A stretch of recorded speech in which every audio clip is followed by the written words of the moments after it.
अस्सलाम वालेकुम। This is text book of mathematics class 7। ये नया करिकुलम है जो अभी अभी बुक्स चेंज हुई हैं। अब क्योंकि रिसेंटली कोरोना वायरस की वजह से सारे स्कूल्स वगैरह को बंद कर दिया गया और तालीम के जो मामलात हैं उनको रोकना पड़ा, सस्पेंड करना पड़ा। तो ये नई बुक्स जो हैं ये स्टूडेंट्स में डिस्ट्रीब्यूट तो हो गई और लेकिन इसको पढ़ाने के लिए टीचर्स जो हैं वो क्लासेस वगैरह कंडक्ट नहीं कर सके। और दूसरा ये कि इसकी जो की बुक्स हैं वो भी अवेलेबल अभी तक मार्केट में नहीं है। तो अब ये जो सीरीज़ ऑफ बुक्स हैं सीरीज़ ऑफ वीडियोस हैं जो आगे फॉलोइंग आती रहेंगी, उसमें मैं इंशाल्लाह इस बुक को कवर करूँगा। इसके टॉपिक्स, इसमें जो जो चीज़ें समझाने वाली हैं वो समझाई जाएंगी।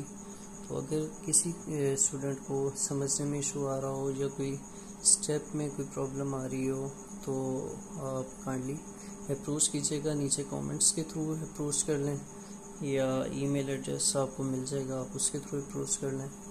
और अगर कोई इस्लामाबाद के रेजिडेंट है तो वो हमारे कॉल करके या व्हाट्सएप करके मिल भी सकता है, ताकि अगर उसको कोई क्वेरी हो समझने की मैथमेटिक्स का कोर्स, ख़ास तौर पे क्लास 7 का ये न्यू कोर्स है या पुराना कोर्स, तो इंशाल्लाह आपकी मदद की जाएगी। इसके ऊपर सबसे पहले तो लिखा हुआ है not for sale, publish for free distribution to the students of Islamabad model schools and colleges under FDE या federal directorate of education Islamabad. तो जितने भी स्कूल्स FDE के अंडर आते हैं या उसकी डोमेन के अंदर आते हैं, उन सब में जो है ये बुक वो डिस्ट्रीब्यूट की गई है। और यही जो है एनुअल 2020 में इंशाल्लाह आप लोगों से इसी से असेसमेंट होगी। और गुड लक और थैंक यू सो मच। बाकी इस बुक्स के अगर कंपोनेंट्स देखते हैं तो ये फर्स्ट पेज है, फिर आगे प्रीफेस है। इसके जो एडवाइज़र हैं Mohammad Rafiq Tahir, joint educational adviser, ministry of federal education professional training. फिर इसकी रिव्यू कमेटी मेंबर्स में 4 नाम है: doctor Mohammad Irfan, miss Saeeda Parveen, mister Naveed Akmal और मिस्टर शहजाद अहमद। और फॉर्चुनेटली ये जो मिस्टर नवीद अकमल हैं ये हमारे ICB में प्रोफेसर थे और आई एम ऑनर्ड कि मैं इन्हीं से मैट्रिक और 9th-10th क्लास का मैथमेटिक्स इन्हीं से पढ़ा हूँ। आगे ये ऑथर्स हैं, doctor Saleem Ullah PhD mathematics हैं, और फिर डॉक्टर खालिद महमूद ये भी PhD मैथमेटिक्स हैं, और ये मिस तैयबा इन्होंने MSc की है मैथमेटिक्स में और 25 इयर्स एक्सपीरियंस है फील्ड ऑफ एजुकेशन में। इनके ईमेल्स दिए हुए हैं। और इस बुक में कुछ और इंटरेस्टिंग चीज़ें हैं जो पहले बुक्स में सही तरीके से आइडेंटिफाई नहीं हो पा रही थी। अगर आप इसके कंटेंट्स में आते हैं तो जैसे पहले भी ऐसे होता था, बिस्मिल्लाहिर्रहमानिर्रहीम। कंटेंट्स को देखते हैं तो पहले सेट्स हैं, फिर रैशनल नंबर्स हैं, स्केयर्स हैं, इसके रूट्स हैं, वेरिएशन और रेशो रिलेटेड टॉपिक्स हैं। फाइनेंशियल अरिथमेटिक आमतौर पे स्कूल्स में नहीं करवाया जाता, लेकिन हम इंशाल्लाह उसको कवर करेंगे। फिर आता है introduction to algebra, linear equation, geometry, practical geometry, और एक नया टॉपिक है जो इससे पहले बुक्स में नहीं मिलता था, वो है मेंसुरेशन का। और ये एक नया टॉपिक है, इसको देखेंगे इंशाल्लाह। इंटरेस्टिंग है टॉपिक ये। जी मैं बता रहा था कि ये मेंसुरेशन का जो टॉपिक है ये काफ़ी इंटरेस्टिंग टॉपिक है। फिर डाटा हैंडलिंग है और प्रोबेबिलिटी है। इसमें 2 टॉपिक्स जो हैं बिल्कुल फ्रेश हैं। इससे पहले क्लास 7 में, इवन 8th में भी जो है ये नहीं होते थे। हमारे फेडरल डायरेक्टरेट ऑफ एजुकेशन की जो डोमेन में स्कूल्स आते हैं उधर, वो है मेंसुरेशन और दूसरा है प्रोबेबिलिटी। और फिर आगे आंसर्स, ग्लॉसरी और सिंबल्स एंड एब्रीविएशंस। जितने भी चैप्टर्स हैं अब हम इनको थोड़ा सा देख लेते हैं। अब जैसे ये सेट्स का दिया हुआ है तो नीचे इसके लर्निंग आउटकम्स दी हुई हैं। ये अगर आप लर्निंग आउटकम्स का मकसद देखें तो इसका मकसद ये होता है कि स्टूडेंट को पता होना चाहिए कि वो इस चैप्टर में क्या पढ़ने जा रहे हैं, और टीचर्स को भी आइडिया होना चाहिए कि वो किस चीज़ को टारगेट रखते हुए जो है लर्निंग आउटकम क्या होनी चाहिए स्टूडेंट की कि वो उसको अचीव कर पाएँ। फिर आगे ये सारा इंट्रोडक्शन है इसका। आगे चलते हैं मज़ीद, तो हम ये यूनिट 1 के इसमें वेन डायग्राम्स हैं। फिर चैप्टर के एंड में ये सेट लैंग्वेज एंड नोटेशन, उसके बारे में थोड़ा सा टेबल बना हुआ है। रिव्यू एक्सरसाइज से ये चैप्टर एंड होता है। रिव्यू एक्सरसाइज जब आप चैप्टर कर चुके होते हैं, उसके बाद अपनी नॉलेज को कि आपने उससे क्या गेन किया है उसको चेक करने के लिए बहुत अच्छा टूल होता है। आमतौर पे ये कुछ स्कूल्स में करवाई भी जाती है, कुछ में ये छोड़ दी जाती है, लेकिन ये एक बहुत अच्छा टूल होता है जिससे आप उसके चैप्टर के बारे में अपनी जो नॉलेज आपने गेन की है उसको चेक कर सकते हैं। अच्छा, फिर आते हैं यूनिट 2 पे। इस पे भी उसी तरह लर्निंग आउटकम्स दी हुई हैं और एंड में रिव्यू एक्सरसाइज होगी ये रैशनल नंबर्स के बारे में। फिर आगे चलते हैं तो आपके पास यूनिट 3 आएगा।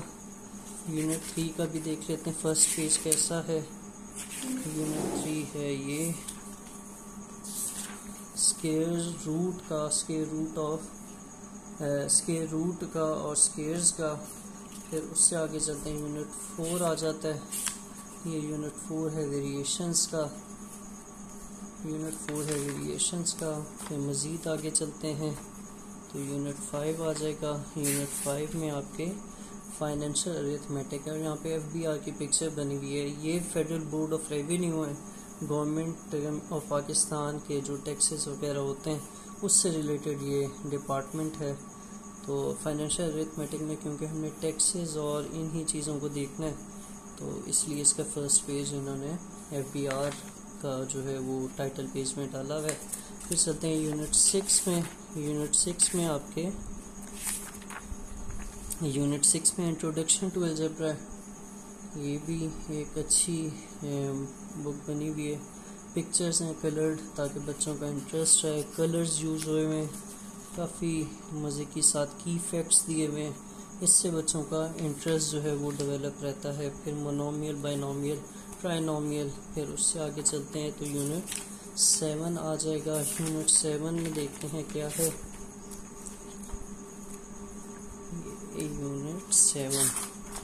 यूनिट 7 में लीनियर इक्वेशंस हैं। इनको बैलेंस इक्वेशन, बेसिकली एक बैलेंस का कॉन्सेप्ट होता है कि बैलेंस ही रहती हैं, तो ये इन्होंने बैलेंस उसके टाइटल पेज पे बनाया हुआ है। फिर यूनिट 8 को देख लेते हैं। ये ना इस सारी वीडियो का मकसद ये है कि आप एक दफ़ा सारे चैप्टर्स का आइडिया हो जाए तो ये कोर्स को फॉलो करने में आसानी होगी। यूनिट 8 में ज्योमेट्री है। ज्योमेट्री में आपके फिगर्स और कॉन्ग्रुएंसी ये सारे कॉन्सेप्ट्स हैं। फिर यूनिट 9 आ जाता है। यूनिट 9 में आपके क्या है, ये आ गया यूनिट 9। इसमें प्रैक्टिकल ज्योमेट्री है जिसमें कंस्ट्रक्शन ऑफ ट्राइंगल्स हैं मुख्तलिफ टाइप ऑफ के। अगर आपको 3 साइड्स गिवन हो तो आप किस तरीके से उस ट्राइंगल को बना सकते हैं, बिल्कुल एक्यूरेट फिगर जो कि रिक्वायर्ड होती है। इसी तरह क्वाड्रिलेटरल जिसमें trapezium, rhombus, kite, parallelogram, rectangle और स्क्वायर आ जाते हैं, इनकी कंस्ट्रक्शन आ जाएगी। फिर यूनिट 9 के बाद ये यूनिट 10 शुरू हो रहे। यूनिट 10 के बारे में कह रहा था एक ये नया टॉपिक है मेंसुरेशन का। इसमें जो है वो पाई और circumference, area of circular region और ये चीज़ें सारी, वॉल्यूम किसका निकाला जाता है। ये बहुत इंटरेस्टिंग टॉपिक है। ये फर्स्ट टाइम जो है वो मिडिल स्टैंडर्ड्स में इंक्लूड किया गया चैप्टर। आज तक जो है ये चैप्टर आपके जो गवर्नमेंट स्कूल्स हैं, पब्लिक सेक्टर के स्कूल्स हैं, वहाँ पे ये चैप्टर नहीं होता था। ओ लेवल्स में ये एक मेन टॉपिक होता है, लेकिन आपके जो गवर्नमेंट स्कूल हैं फेडरल डायरेक्टोरेट के अंदर, उसमें जो है ये टॉपिक नया टॉपिक है। फिर आ जाता है यूनिट 11। यूनिट 11 इंफॉर्मेशन हैंडलिंग है। ये पहले भी फ्रीक्वेंटली जो है वो बुक्स में अवेलेबल था, यानी 6 में भी था, 7th में भी था और छोटी क्लासेस में भी इसका थोड़ा बहुत जो है वो इंक्लूड हो जाता है। ये प्रोबेबिलिटी, ये बहुत इंटरेस्टिंग टॉपिक है। इसमें हम चांसेस वगैरह कैलकुलेट करते हैं और ये भी आपकी बुक में यानी मैट्रिक लेवल पे या मैट्रिक एजुकेशन जिसको हम कन्वेंशनल एजुकेशन सिस्टम भी कहते हैं, उसमें ये इंक्लूड नहीं होता था। प्रोबेबिलिटी के टॉपिक्स हैं।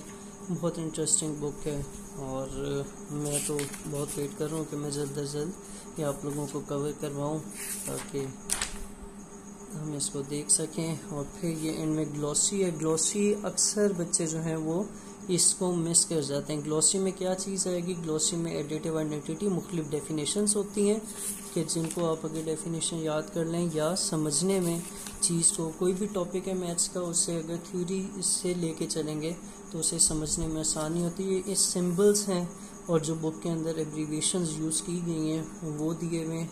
जैसे इक्वल टू के लिए ये इक्वल टू का सिंबल होता है, एट द रेट ऑफ, ये आप लोग ईमेल वगैरह में यूज़ भी करते हैं कीबोर्ड में, कंप्यूटर में, तो ये इसका मतलब होता है एट द रेट ऑफ। इसी तरह ये कोरस्पॉन्डिंग टू है और सिंबल्स भी दिए गए हैं। जैसे ये आपको नज़र आ रहा होगा, दो लाइंस हैं एक दूसरे के परपेंडिकुलर, तो ये परपेंडिकुलर टू के लिए ये सिंबल यूज़ किया जाता है। फिर उससे आगे चलते हैं तो इस अलजेब्रा में जो फार्मूलाज यूज़ हो रहे हैं वो भी एक जगह पे दिए हुए हैं। फार्मूला यूजिंग ज्योमेट्री भी दिया हुआ है, लॉज ऑफ एक्सपोनेंट्स भी दिए हैं और कांस्टेंट। इसमें पाई की वैल्यू अगर आप देखें तो इन्होंने पॉइंट के बाद 3, 6, 9, 12, 15, 18 और 19 डेसिमल प्लेसेस तक दी हुई है। अगर आप इसको असल में कैलकुलेट करें तो ये इनफाइनाइट होता है। अभी तक जो है वो इसको ट्रंकेट नहीं किया जा सका। तो खैर पाई की वैल्यू आम जो कंसिडर की जाएगी इस बुक में सॉल्व करते हैं वो 3.14 होगी। आगे फिर ऑथर्स जो हैं उनका थोड़ा सा इंट्रोडक्शन है और फिर ये बुक एंड हो जाती है। और इसमें अप्रूवल का जो लेटर, जिस लेटर की वजह से इसे अप्रूवल मिला, जिस डेट को मिला, वो सब मेंशन है। कौमी तराना एंड पे लिखा हुआ है। नेशनल बुक फाउंडेशन जो है वो इसको पब्लिश करिए as federal text book board Islamabad. तो ये आपकी ओवरव्यू हो गया बुक का। अब आगे आप लोग सब्सक्राइब कर लें और बेल आइकॉन को क्लिक करेंगे तो इंशाल्लाह जैसे जैसे इस कोर्स में हम जाते रहेंगे तो आपको अपडेट्स मिलते रहेंगे कि जो वीडियो अपलोड होती है आप उसको देख सकेंगे। और उसके अंदर कोई इश्यूज आते हैं तो हम उसको भी एड्रेस करेंगे। और ज़रूरत पड़ी कोई अगर अच्छा सवाल हुआ यानी इंटरेस्टिंग क्वेश्चन हुआ कि जिससे बाकियों की नॉलेज में इजाफा हो सकता है तो उसकी भी हम जो है वो वीडियो बना के उसका लिंक डिस्क्रिप्शन में और इसकी जो वीडियो है उसमें भी रनिंग लिंक जो है वो शेयर कर देंगे ताकि सबका फ़ायदा हो। Thank you so much. I am looking forward to your interest. मैं आपके इंटरेस्ट को देख रहा हूँ कि इंशाल्लाह ये बुक जो है वो हम कोशिश करेंगे जल्द अज जल्द जो है मैक्सिमम टॉपिक्स कवर करें इसके, और ताकि आपको की बुक्स की भी ज़रूरत ना पड़े और चीज़ की समझ भी आए। साथ साथ मैं मुख्तलिफ टिप्स एंड ट्रिक्स भी बताता रहूँगा ताकि आप लोग इसको बहुत अच्छे तरीके से कर सकें। Thank you so much. जज़ाकल्लाह। अल्लाह हाफ़िज़। अल्लाह आपके और मेरे इल्म में इजाफ़ा करे। Thank you so much.